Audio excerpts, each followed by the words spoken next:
Hello students, तो आइए हम लोग देखते हैं ट्वेल्थ फिजिक्स के फर्स्ट चैप्टर विद्युत आवेश एवं क्षेत्र का 2024 के हिंदी माध्यम के एग्जाम के लिए सबसे महत्वपूर्ण क्वेश्चन। तो लघुत्तरीय प्रश्न में आप देख सकते हैं क्या है। पहला है, रेखीय पृष्ठीय आयतन आवेश घनत्व को परिभाषित करें एवं एसआई मात्रक लिखें।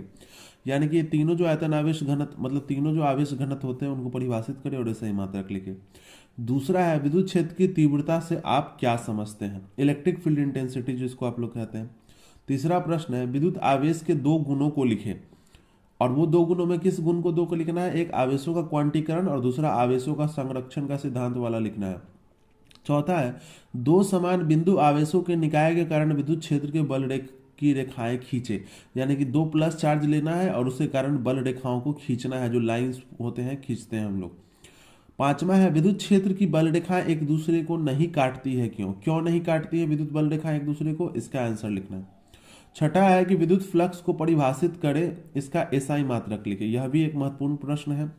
सातवां है कि परावैद्युतांक के या अपेक्षिक परावैद्युतांक एप्सिलॉन आर को परिभाषित करें, यह भी एक बहुत ही महत्वपूर्ण क्वेश्चन है। तो ये 7 क्वेश्चन है जो लघुत्तरीय के लिए 2024 के हिंदी माध्यम के एग्जाम के लिए बहुत महत्वपूर्ण है। और उसके बाद अब आइए देखते हैं दीर्घोत्तरीय प्रश्न। दीर्घोत्तरीय प्रश्न में पहला है, गॉस नियम का उपयोग कर कूलम का नियम निकाले। यानी कि गॉस के नियम से कूलम का नियम का निगमन करना है, यह भी बहुत ही महत्वपूर्ण प्रश्न है। दूसरा है, विद्युत फ्लक्स को परिभाषित करें, गॉस प्रमेय लिखे एवं सिद्ध करें। यह अत्यंत ही महत्वपूर्ण प्रश्न है कि विद्युत फ्लक्स को परिभाषित करें, एसआई मात्रक के साथ लिखे और फिर गॉस प्रमेय को लिखे तथा उसे सिद्ध करें। तीसरा है, जो गॉस का अनुप्रयोग है, तो कैसे है, तो गॉस प्रमेय का प्रयोग कर अनंत लंबाई के समान आवेशित सीधी तार यानी कि चालक, ये बहुत महत्वपूर्ण है। या फिर दूसरा, इसमें एक और क्वेश्चन आ सकता है कि अनंत विस्तार की समरूप आवेशित चादर यानी कि पृष्ठ के कारण विद्युत क्षेत्र की तीव्रता का व्यंजक प्राप्त करें। यानी कि जो अनंत आवेशित सीधी तार होता है उसके कारण विद्युत क्षेत्र निकालना है या फिर चादर के कारण, इसमें ज्यादा महत्वपूर्ण आवेशित तार वाला ही है। चौथा क्वेश्चन है इसमें कि विद्युत क्षेत्र किसे कहते हैं, एक विद्युत द्विध्रुव के अक्षीय निरक्षीय स्थिति में किसी बिंदु पर विद्युत तीव्रता का व्यंजक प्राप्त करें।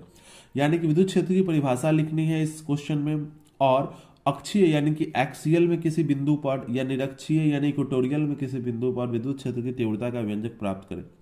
तो ये 7 लघुत्तरीय के और 4 दीर्घोत्तरीय के क्वेश्चन बहुत ही महत्वपूर्ण है। आप लोग इसको अच्छे से कर ले तो एग्जाम में आपका कोई भी क्वेश्चन नहीं छूटेगा इस चैप्टर का। धन्यवाद।